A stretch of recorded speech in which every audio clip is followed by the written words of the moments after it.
Hello again, Jason Walker, Walker Tea Review, and we are here today to taste another tea together. Again, we are part of an online tasting community where we are looking also to experience teas together, but also to share that experience together. So make sure that you are joining us after your tasting. Give us some comments. What you'll find is that I discover aspects that you may not. Other people discover things that you did not as well. So by sharing this information, we'll be able to talk together, appreciate the tea much more, and discover a lot of those nuances that one has an ability to find that another person may not have yet discovered. So we always want to be able to talk and share those ideas together. Today we are looking at Grand Teas, and this is a Huoshan. This is a Huangya, a yellow sprout. This is a yellow tea. We're going to go ahead and get this one ready to go and talk about it as we do. One of the things you're going to note, and we're going to talk about our tasting cup today as we're using that. We've got our basic equipment with us as always, our basic teaspoon. We've got our electric kettle, easier to pour, quicker to heat up, easier to put out of the way.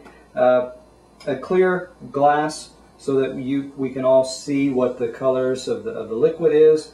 And the shape, of course, lets you stick your nose in and get a good smell as you're tasting as well. So you're going to see what I'm doing here. We've got our spoon. This is about a 5 ounce rather, I believe, tasting cup. This particular one comes from Adagio, so you can order if you are interested in getting your own tasting cup.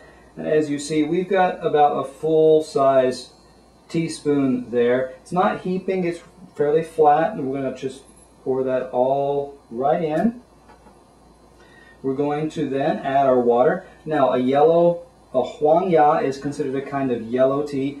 Yellow teas are, as far as steeping, they may be between white and yellow. So that means they're going to use water that's a little less hot. And suggestions here, average around a temperature of 170. So we're going to pour in our water gently. We don't want the water, of course, to go up to our little lip here. So we want to get pretty close. That looks good. Okay, and we're going to set this down and give this some time to steep. As we are allowing this to steep, this is of course our time when we also want to be able to learn and discuss the teas. So we are going to take a few moments now and make our notes about the dry leaf. Now the dry leaf, you want to be able to talk about the shape of the dry leaf, the color, and any kind of aromas that you detect. So before you listen to me, you may want to kind of get a sense on your own, and that builds your skill of being able to describe the tea as well. So feel free to pause the tape, pause the video, make your notes, and then come back to us if you'd like. So moving on though, we can talk about how this is a tea from Anhui province. That's the traditional location of the Huoshan Huangya. Huoshan is in the Anhui province. Let me talk about anything else. Again, this is a spring tea. Traditionally, the best of these teas were harvested before the Qingming festival, and the Qingming festival is the Chinese traditional holiday. It's based on the lunar calendar, so it will fluctuate from year to year. It's April to May is the time for that. Okay. Now we're also going to be looking, and I'm going to get some out and talk about our dry leaf as well. Also give it a nice smell. Now I'm getting some strong, one thing you notice is I'm getting some strong green bean type notes to this, to the dry leaf here. Okay, so we're also going to be looking at our leaves, and this particular leaf that you'll see is a kind of a lighter olive green. It's got a lot of delicate, very young delicate leaves, tips and or small leaves, new buds to that. Okay, now you can actually see a little bit of fuzz that's still remaining on the leaves, so that gives us a brief description of what our leaves look like. So Other notes that you may pick up, or that others have picked up, some characteristic Huangyas have a kind of, like a bean sprout element, bean sprout notes or smells to them. Okay, so we're going to set that aside for just a moment. Before we go much further, we also want to talk a little bit about the steeping cup and how it's used, so that we become familiar with it, become comfortable with how to use it. You'll notice that you've got your little lip or opening here on this end. Okay, now this tasting cup traditionally comes with a small white bowl, porcelain bowl, and you are able to tip your cup. The lid, the tip of the lid here rests on one edge or one rim, the far rim of the bowl, and the cup, the handle, or the back end of the cup rather, rests in there as well. So on the top, so you've got the edge of the bottom edge of the cup here. On this end of the bowl, you've got the cap here, the lid here, handle on this end, this rim, and so it allows it to pour. Because our glass is a little bit smaller than that, of course, in the rim, we're going to be able to have to quickly lift up, turn, and pour. The other thing you'll note, a lot of tasting cups will have a hole or opening on the edge here as well, and that allows you to not have a vacuum, so that when you pour, air can enter, the water can exit through the hole, pour more smoothly. If you don't have that, like this one does not, you want to be able to take your thumbnail, make sure you apply gentle pressure to the top, but stick your thumbnail between the rim of your cup and the lid here. So that allows just enough air to get through and pour more smoothly. So that's what we're going to be doing. We're going to attempt to do here. Of course, if you have trouble with this, or if you think that you may want to practice first or practice next time with just cold water. See how smoothly you can get a pour. Okay, but here we go. Okay, we got a pretty good pour. I've got my thumbnail in there, and it seems to be doing well, and I've let enough air in that it's doing fine, so I can take my thumbnail out. And you'll notice a few leaves may have come through, depending on the size of your opening, the size of the leaf, and how smoothly that all can go. Now, before we look at our wet leaf, this is a time where you want to make your notes again about the wet leaf. You want to talk about aroma. So you want to have your lid closed. You want to be able to open up, get a sniff like that. Careful though, you've got some hot steam in here. Don't want to scald your little nose hairs in the process. Second thing you want to do is look at the wet leaf. Are there any changes in color? And then also talk about how did the leaf open? Do you see more of the inside of a tender bud? Is it relaxed and opened up? So go ahead and take a pause for a moment. Rejoin us when you are ready. But until then, we're going to move on. The first thing we're going to do is we're going to talk a little bit about smell.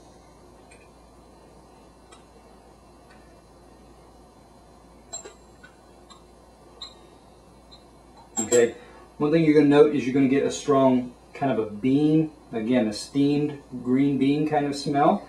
That's characteristic of several of the Chinese greens that have this level of fermentation and have similar processes of being and how they are, I should say, fixed. Okay, and that means fixed, of course, is to how the process of stopping the fermentation process, the oxidization process. Okay, so we've taken care of that. Let's go ahead and look for just a moment at our leaves, our wet leaves. I'm going to take my spoon out here. Well, I'll show you the other trick as well. Now, what often happens, especially when you have a little bit of a larger, more looser amount, what you can do, and I'm going to get my towel for this, but you can turn your cup over, and if you'll pat the sides, you'll often loosen up enough. In this case, it did not, because they're all still stuck to the side. But when that happens, never fear. You have your spoon, and one of the nice uses of your lid, of course, is to place your wet leaf on top of your lid and look at them this way. And that way you're not handling a bunch of messy wet leaves if you don't like. And you'll notice, what I'm noticing here already is I'm getting some nice tips or some buds. You can actually see one of the leaves is opening up, unfolded here, and you've got a nice tender new leaf still ready, still before it has actually unfurled. That is a pretty little tip right there. Okay. You'll see that one of the other parts is that a lot of times these have lightened up. You see a brighter, more vibrant colored leaf after they've been steeped. Okay. And this one especially has got a lighter sides of the leaf, but still a nice, rich, deep green stem in the middle. Okay, so be looking out for those as you taste as well. Of course, next we're going to be looking at our liquid. You want to make notes about that. If so, you want to take a pause here. You want to talk about any aromas that you're detecting, tastes and aromas. Talk about astringency. Talk about the texture. Is it a kind of a creamy texture like milk? Or is it more of a light broth like a chicken soup? Or is it close to watery? Things you may want to notice. Aftertaste. The taste that you taste in the beginning of your mouth continue towards the back, from the front to the back, or any differences or aromas that are different? And then you also talk about how long, the extent of the aftertaste. Is it just brief? Or would you say it's lasts, half a minute, 2 minutes? What's your feel on that? Okay, some of the things you want to look at as you pause and make notes about that. Okay, so as we're ready to move on though, we're going to talk a little bit about expectations, in that GrandTeaHuoShanHuangYa often has elements that people talk about describing as something close to sweet corn. That may be something that you detect. Others say it's more of a chestnut. So you see if that's similar to what your impressions were. Finally, I have noticed also bean sprout. So that may be something, one of those three could help be a useful guide into how you describe the taste of this for yourself. Other things you may want to note, of course, would be the astringency. This is traditionally pretty light on the astringency, fairly smooth, light broth. Okay, so let's talk about some of those things as we begin. Again, also, because we're going to be doing the Darjeeling next, I should point this out as well. Our next review will be of a Darjeeling. The Darjeelings, when a professional tastes a Darjeeling, they use a professional taster's cup. They have a spoon of some sort, and the traditional way of tasting and picking up as much aroma as possible, use your spoon, slurp loudly, quickly I should say, so that you get a nice spray that hits the upper portion, back portion of your mouth, and that spray creates kind of an aerosol that allows more flavors to go up into your nose and allows your tongue to detect more taste as well. So here's what we're going to be doing.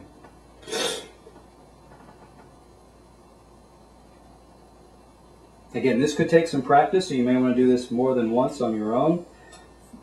Play around. Some people take pride in the amount of noise that they can make.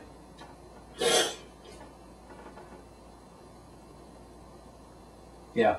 Also, I'm still one of those who likes to give it a full taste, because I find that if I coat all of my surface area of my mouth, I can detect other things as well.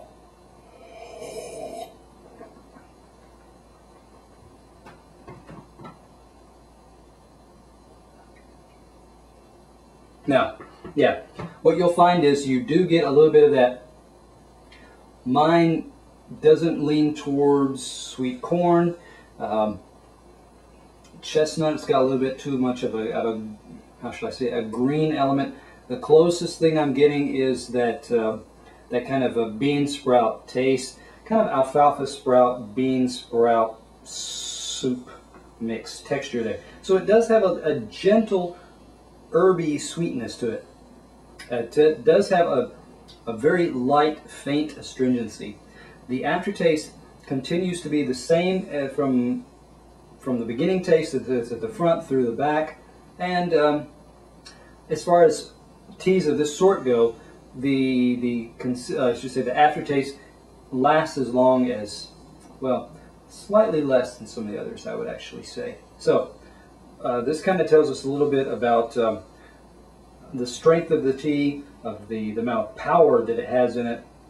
Okay, so this can tell us a little bit about, we could investigate a little further if you want to learn more, to talk about the grade of the leaf. What grade was this?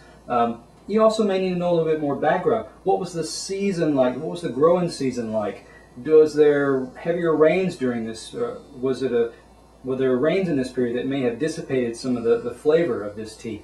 Those are some things that, as you progress deeper into talking about teas, it's helpful to know a little bit of background, to know how this flavor came to be, how this aroma was created. So, to give it kind of everything as far as the characteristics of this tea, they are there. Again, let's push it up to another level though. And so we give this an 89. There is some potential. We want to see more. But this is what I say. I want to hear what you say. Maybe you found things that I didn't. Maybe other people need to hear, are waiting to hear what you have to say about this tea. So keep in mind, we've got a Darjeeling coming up next. Share your comments and practice with your tasting cup if you need. This is Jason Walker Tea Review.